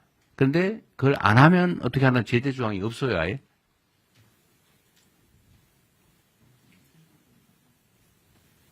그러니까 이게 사실 우리의 문제죠. 이 많은 사람이 있는데 그걸 아무도 모른다는 사실이에요. 저도 문제죠. 저는 제재 조항이 당연히 있을 줄 알았는데. 그러니까 사용자 입장에서는 이런 상황이면 뭐 굳이 안 해도 사고 안 나면 돈 버는 거고 사고 나면 누가 대신 처벌받고 그냥 그 딱지 아까 말씀한 딱지 하나 받고 끝나버리면 평소에 돈 들여서 할 필요가 없죠. 대개는 이 인력을 추가 고용하든지 네. 아니면 시설을 하는 비용이 들든지 작업 속도가 늦어지든지 이런 현실적인 손실이 있잖아요. 그죠? 그러니까 안 지키는 거지.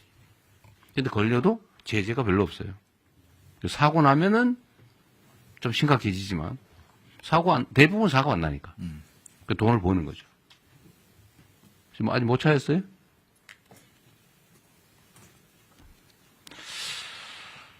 그러면은 좀 찾아보기로 하고 그것도 노동부 장관께서 예. 안전조치를 평소에 안 하는 것에 대한 제재를 어떻게 할 것인지 네네. 얼마나 강화할 건지 네. 그 형사처벌은 별로 의미가 없을 것 같아요. 네. 그걸 가지고 징역 살 수도 없고 네. 사고도 안 나는데 결국은 과징금을 하든지 벌금을 고액을 하든지 경제적 제재 방법을 제재를 그거로 인해서 얻을 수 있는 경제적 이익의 몇 배를 물리는 뭐 이런 게 있을 것 같아요. 네. 그걸 연구해 봅시다. 알겠습니다. 네, 그건 확인되는 대로 알려주세요, 누가. 네. 네, 누가 말씀하십시오. 네. 공개적으로 말씀하십시오. 네. 또, 자, 그러면 더 없으면. 제가 잠깐 네. 말씀. 네, 간단하게 말씀하시죠. 네. 인사혁신처장 최동석입니다. 요새 유명해지고 있어서 대단히 죄송스럽습니다. 이런 마이크로한 제재, 마이크로한 규정들을 만들어서 산재를 예방하고 중대재해를 예방하는 방식은 절대적으로 필요합니다. 제가 보기에는. 그런데 그것이 필요하지만 그것으로 충분하지 않다는 생각을 늘 가지고 있습니다. 뭘 해야 되냐 하면 인간의 존엄성은 건드릴 수 없다는 이 철학적 배경이 없이는 이 규정만 가지고는 이 문제를 근본적으로 해결할 수 없다는 생각입니다. 왜 그러냐 하면. 네, 그건 충분히 이해하겠고요. 네. 좀 결론만 요지를 말씀해 보시죠. 예, 그 필요성은 누구나 공감할 테니까요. 그러니까 정신과 육체를 건드릴 수 없도록 하는 교육이 필요하다는 겁니다. 그러니까 행정 공무원들에 대한 교육도 필요하고 네. 실제로 우리 학교 교육도 그런 식으로 해야 되는데 서로 서열화하고 계급화하고 차별하고 경쟁시키는 사회 속에서 이런 규정만으로는 이 문제를 해결할 수 없다는 점을 강조 말씀드리고자 합니다. 네. 또 마지막으로 네. 중기부입니다. 지금 말씀 주신 거 보고요. 저희가 준비했던 건 3가지인데 상습적 중기부가 준비한 게 있었어요? 자료가 없는. 아니요. 저희 또 내부적으로 말씀하십시오. 얘기를 해서, 네. 네. 반복 발생 사업장에 대해서는 중기부가 지원 사업을 많이 하고 있어서 여기에 대해서는 정책자금 제한을 할 수 있다고 생각은 되는데 그 업체에 대한 기준과 내용을 좀 정해 주셔야 할 거라는 생각은 듭니다. 이게 정책 담당자들마다 모두 다른 기준을 가져갈 수는 없으니까요. 그래서 그 부분이 하나 준비되면 저희도 반영하는 부분이 있을 것 같고 또 하나는 1년에 6만 명 정도씩 중소기업 CEO들 교육을 한다고 합니다. 여기서 이루어지는 산업안전예방 관련된 부분의 교육 내용들을 한번 보고 어느 수준까지 교육하고 해야 되는 인식 제고 부분에 대한 부분도 같이 보고 산업안전에 관한 교육, 우체동석 처장께서 말씀하신 거와 좀 관련성이 있을 텐데. 건설인증을 또 걸리면 그냥 안 한 거 걸리면 5만 원 정도. 과태료 5만 원. 내서 최대 5천만 원. 성면 처리를 안 했을 때 성면은 되게 좀 크지 않습니까? 이러니까 아예 지킬 필요가 없는 거죠. 이거 5천만 원까지인데 5만 원에서 5천만 원까지 다양합니다. 근데 또 최소 5만 원입니다. 이거를 사실 이런 걸 고쳐야 됩니다.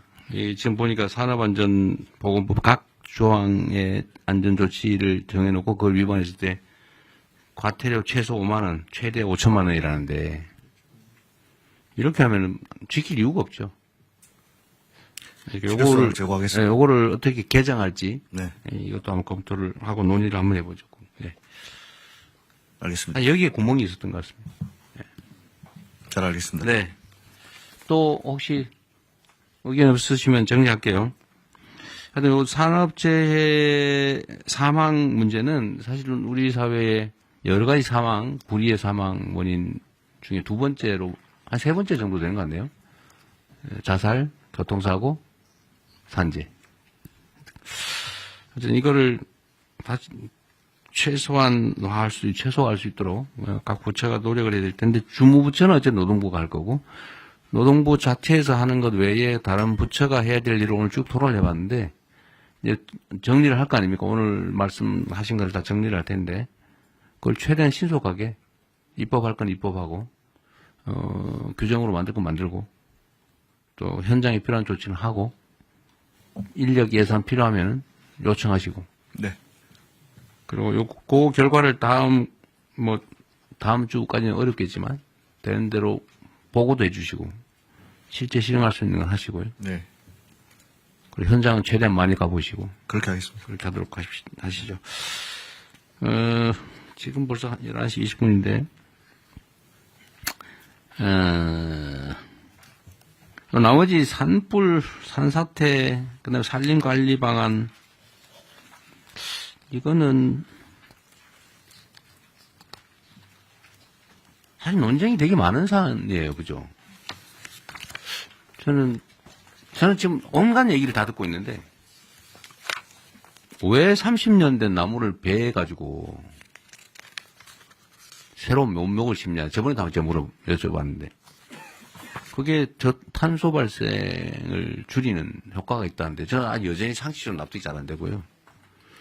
두 번째는 그걸 베어버리니까 산사태 원인이 되더라라는 얘기가 있어요. 지금 이번에 산청에 그저번 정동 장관께서 말씀하신 것 같은데 산청에 산사태의 원인이 예정돼 있었다. 근데 그게 왜 이유가 뭐냐? 제가 들은 바로는 그게 한 20년 전쯤에 벌목을 했던 지역이라 그래요. 그러니까 오래전에 벌목을 하면 일정 기간 동안 계속 산사태 위험이 커진다. 장관님이 들으신 거는 뭐였어요? 왜 산사태 지역이라고 예정돼? 혹시 아세요?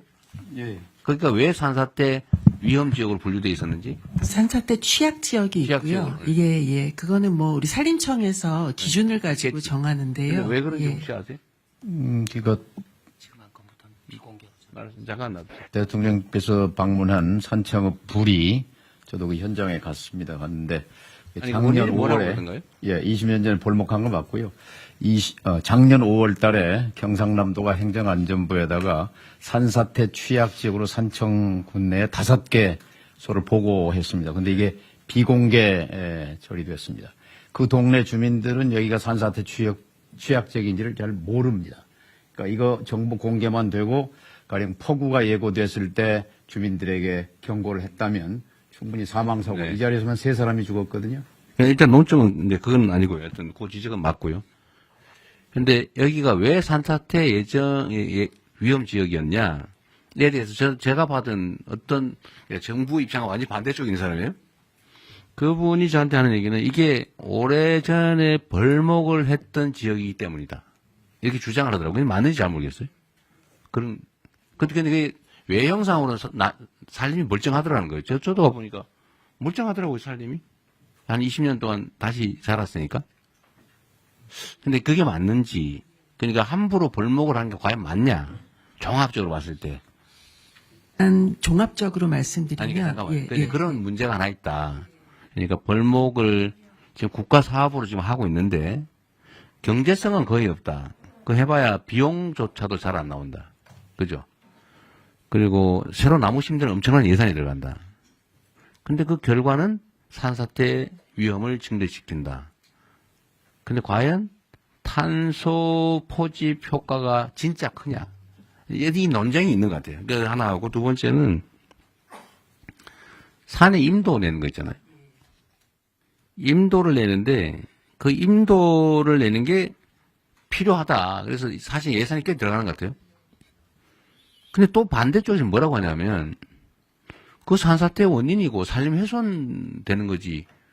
그게 산림 관리에 뭔 도움이 되냐. 우리나라 산림이 경제림도 아닌데 그 나무 배서가 해봐야 비용 겨우 넘을 정도밖에 안 됐는데 거기다 왜 임도를 낸다면서 공사해서 비용 들이고 산사태 위험을 초래하냐. 그러니까 일부에서는 또 그거 해놓으면 산불 진화에 도움이 됩니다. 이렇게 얘기하더라고요. 근데 저는 그거는 말이 안 된다고 생각해요. 산불 진압을 위해서 임도를 만든다고요? 그걸 뭐 차라리 그걸로 헬기를 몇 대 더 사고 차라리 사람 고용해가지고 맨날 지키고 있는 게 더 싸지. 라는 생각이 들더라고요. 그래서 그런 쟁점들을 제가 뭐 공개적으로 좀 저도 모르겠어요. 하도 이 얘기를 많이 들어가지고 이쪽에서 들으면 이 얘기 같고 저쪽에서 들으면 이 얘기 같고 지금 당장 내년에 산림 관련 예산을 지금 편성을 해야 되는데 임도를 내거나 아니면 벌목을 하고 새로 나무를 심는 이 사업을 계속 해야 되는 건지 이게 예산 낭비가 아닐까 하는 걱정도 되고 근데 또 관계 당국 얘기를 좀 해야 된다 그러고 그러니까 일단 이 논의를 좀 진지하게 전문적으로 제대로 해보면 좋겠다. 물론 한 결과가 그렇다는 거죠. 근데 왜 이런 반론이 있는지 모르겠어요. 한번 간략하게 한번 말씀. 네, 굉장히 오래된 논쟁입니다. 그래서 저도 대통령님과 똑같은 지금 혼란에 빠져 있는데 이쪽 이야기를 들으면 이게 일리가 있고 이쪽 이야기를 들으면 일리가 있습니다. 그래서 제가 좀 반대쪽의 논리들을 좀 다 같이 모셔놓고 좀 이야기를 들어보는. 해봤어요. 아직 못했습니다. 그래서 하려고 하는데요. 일단은 저희가 지금 있는 자료들만 가지고 팩트 체크는 한번 해봤거든요. 그러니까 오늘 자료를 일단 만들어 오셨는데. 네. 이걸 오늘 이렇게 하기보다는. 예. 좀 그걸 진짜 심도 있게. 예. 양쪽의 이야기를. 들어보고. 예. 한번 들어보고. 예. 또 예를 들면 이런 것도 있더라고요. 우리는 나무를 심을 때 주로 침엽수를 심는다. 네. 근데 화엽수가 더 강하다. 화재에 강하다. 맞습니다. 그 경제성도 굳이 침엽수가 낮다고 보기 어렵다. 예. 그럼 왜 침엽수를 심냐? 예. 화엽수를 심든지 자연적으로 예. 놔둬야지. 예. 라는 주장도 있더라고요. 맞습니다. 근데 이 21세기 과학 문명 시대에 예. 저는 아직도 이런 거를 논쟁을 하고 있다는 게 이해가 잘 안 돼요. 이게 왜 과학적으로 결론이 안 나는지. 예. 그래서 이게 대통령님 네. 중요한 이제 논쟁 중에 핵심은 뭐냐면요. 우리 산림이 630만 헥타인데요. 그 중에 66%가 사유림이라는 데 있습니다. 네. 사유림을 경영하는 분 입장에서는 벌목이 네. 수확을 하는 겁니다. 3, 40년 동안 키운 나무를 수확을 하는 게 벌목행위거든요. 수확을 하는데 남는 게 없다면서요. 근데 벌목인데 이게 환경을 강하게 생각하시는 분들 입장에선 파괴로 보이는 겁니다. 환경 파괴로 보입니다. 그러니까 깊은 그게 내가 생각도 거기에서 뭘 해봐. 차이가 좀 헥타르당 뭐 100만 원밖에 안 남는다든가. 그 비용은 단지 이제 그 나무 가격 요건데요. 그 나무가 30년 커는 동안 예를 들면 탄소 포집도 하고 우리 여러 가지 효과를 내지 않습니까? 하여튼 그것도 그 얘기를- 계산이 되지 않는 거고요. 그러니까 예. 그게 오늘은 너무 많은 분이 계시고 또 예. 의견을 해야 될 것도 있는데 이게 지금 장님 코끼리 만지기 하면 안 되잖아요. 네, 시간 맞습니다. 아까우니까. 예. 이게 전에 제가 이 논쟁 주제를 준비하라고 한 거는 예. 좀 정리를 한 다음에 알겠습니다. 저는 국민들의 집단 지성에 대한 좀 믿음이 좀 큰 사람인데 맞습니다. 제야의 고수들이 많거든요. 맞습니다. 이해관계 없는. 예. 그분들의 의견도 좀 들어보고 예. 전문가들끼리도 의견이 엇갈리니까 네. 논쟁도 하고 예. 필요한 과학적 검증도 좀 하고 하면 예. 저는 이게 왜 산림 관리와 관련해서 이렇게 오랫동안 제가 이 얘기를 들은 지가 무지하게 오래됐거든요. 한 10수년 된 것 같아요. 예. 이 결론이 안 나오고 지금도 논쟁하고 있어요. 맞습니다. 그 사이에 돈은 1년에 몇천억씩 들어가고. 예. 그래서 이거 예산 편성 전에 결론을 좀 알겠습니다. 내야 되겠는데 예. 먼저 정리하고 국무회의로 가져오시는 게. 알겠습니다. 그렇게 하겠습니다. 예. 대통령 저기 전문가가 하는 분 준비할 때요. 이 독일, 오스트리아, 일본 이 세 나라가 굉장히 체계적으로 감벌과 산림 관리를 하고 있습니다. 그러니까 총량을 정해놓고 매년 그 총량을 넘어서는 만큼을 감벌해서 그걸 바이오매스의 소위 재생에너지의 자원으로 쓰고 있는 나라가 많고요. 의외로 그 비중이 적지 않은 비중입니다. 다만 우리처럼 모두 배기를 하지 않고 매우 체계적으로 감벌을 하는데 체계적인 감벌을 위해서 임도가 필요한 게 사실입니다. 그런데 대한민국은 그런 방식으로 하고 있지 않아서 생기는 문제가 많은데요. 그래서 다음에 토론을 할 때 해외에 특히 일본이나 독일이나 오스트리아나 이런 사례를 비교해서 토론하면 훨씬 도움이 될 것 같습니다. 저한테 얘기하지 마시고요. 산림청에 농림수산부가 환경부 관련 부처하고 당연히 환경부가 중요한 관련 맞습니다. 부처잖아요. 예.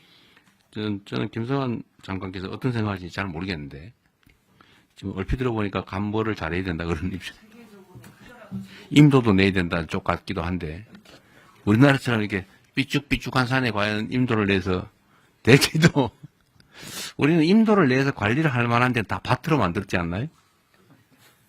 그런 생각도 들더라고요. 오늘 좀 준비를 좀 하고. 예, 그렇게 하겠습니다. 네, 준비해서 다음에 하고요. 나머지 소비 쿠폰, 자살 문제, 이건 소비 쿠폰은 이게 토론할 주제는 아닌 것 같고, 각 부처가 잘 알아서 하면 될 것 같아요. 그리고 자살 문제는, 이거는 복지부가 준비를 하셨는데, 이것도 충분히 좀 사례조사나 각 관련 부처, 민간 전문가 또는 이해관계 집단 이런 데 다 의견들 잘 모은 건가요?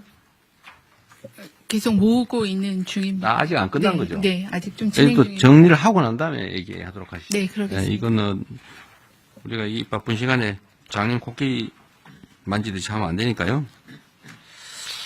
자, 자살 문제도 현황을 아는 거는 읽어보면 되니까 나중에 좀 더 정리한 다음에 다시 하도록 하겠습니다. 그리고 전에 우리가 각 외청들 보고를 받다가 말았죠. 외청 다 끝났나요? 조달청 하나 받았습니다. 조달청 하나밖에 못했죠. 얘기하다. 그럼 다음 국무회의 때는 여러분 그 외청 보고는 일단 중단하고 각 부처 순서를 정해가지고 주요 현안, 주요 개혁 과제 토론을 좀 하도록 하겠습니다. 어느 부처부터 할지는 총리께서 미리 좀 정리를 좀 하셔가지고요. 아마 국무회의 하고 필요하면 별도 시간을 좀 잡아야 될지도 모르겠어요. 실제 업무보고를 아직 못 받았거든요.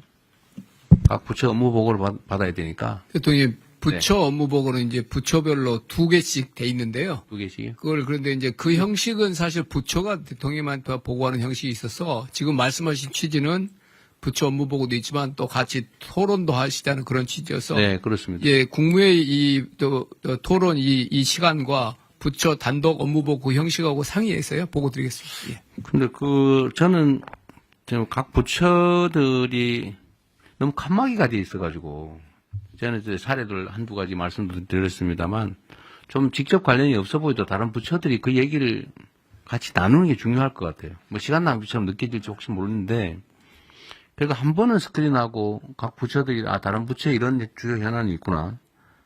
그리고 대개 의제들은 다 다른 부처에 관련이 있어요. 아까 우리 본 것처럼 산재사고만 해도 노동부 현안이라고 보통 생각하지만 사실 전혀 아니거든요. 노동부 독자적으로 해결이 안 돼요. 그래서 해결이 안 된 거예요.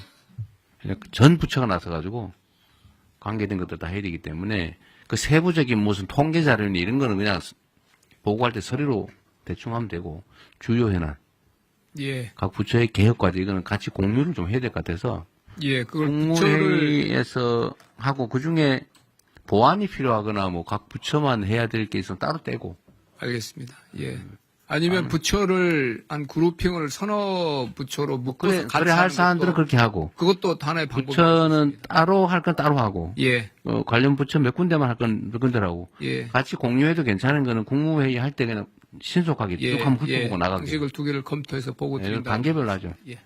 다음부터 하고 필요한 국무회의를 일주일에 한 번이라도 몇 번 더 할 수도 있습니다. 업무 파악을 좀 빨리 해야 되기 때문에. 다음 주 화요일부터는 끝나시면 좀 몇 부처부터 하루에 한 2개 부처 정도. 대통령 비서실장입니다. 그 안을 준비해 놓은 게 있어서요. 네. 예, 보고를 추후에 드리고 네. 논의를 국무총리님하고 하도록 하겠습니다. 알겠습니다. 이제 이거한 의결을 해야 되니까 회의는 비공개로 바꾸고 회의를 진행을 하도록 하시죠. 네. 네. 지금부터 회의는 총리께서 진행을 하도록 하겠습니다. 의안실은 비공개로 진행됩니다. 언론 여러분께서는 협조해 주시기 바랍니다.